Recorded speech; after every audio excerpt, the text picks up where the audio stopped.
আৰক্ষীৰ ভয়ত শনিবাৰে নিশা নদীত জাপ মাৰি সন্ধানহীন হৈ থকা CISFৰ জোৱানজনৰ মৃতদেহ আজি পুৱা উদ্ধাৰ হয়। শনিবাৰে নিশা পশ্চিম তেতেলীহৰাৰ শিৱ মন্দিৰত কেইজনমান যুৱক একগোট হৈ থকা অৱস্থাতে কামপুৰ আৰক্ষীৰ টহলদাৰী দল এটা আহি উপস্থিত হোৱাত আৰক্ষীৰ ভয়ত পলায়ন কৰিবলৈ যুৱক কেইজনে জাপ দিছিল নিশাৰী নদীত।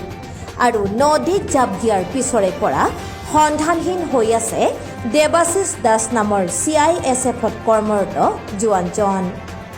কামপুৰ ক্ষেত্ৰ বিষয়া দুৰ্যোগ ব্যৱস্থাপনাৰ সহযোগত কামপুৰ অগ্নি নিৰ্বাপক বাহিনী, মৰিগাঁও SDRF আৰু NDRFৰ দলে পুৱাই সন্ধানহীন হৈ থকা যুৱকজনৰ মৃতদেহ নদীৰ পৰা উদ্ধাৰ কৰে।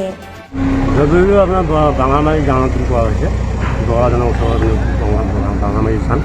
যোৱাকালিৰ পৰা ধৰি ৰাতিপুৱা 6টা বজাৰ পৰা গধূলি 5টালৈকে তাৰপিছত সামৰিলোঁ। আজি ৰাতিপুৱা আকৌ 6টা বজাৰ পৰা আৰম্ভ হৈছে। আৰম্ভ কৰি তাৰপিছত আহি পেলাই NDRF আৰু চাৰিটালৈকে সহযোগ আমাৰ SDRFৰ অহা আমাৰ কামপুৰ লগ হৈ আমি উদ্ধাৰ কাৰ্যটো সম্পন্ন কৰোঁ। এই ল'ৰাজন তেতেলীখন দেৱাশিষ বুলি চিনাকি সেই ল'ৰাজনে দেৱাশিষ। কামপুৰৰ পৰা নৱশ্ৰী লস্কৰৰ ৰিপৰ্ট, টাইমছ নাও অসম।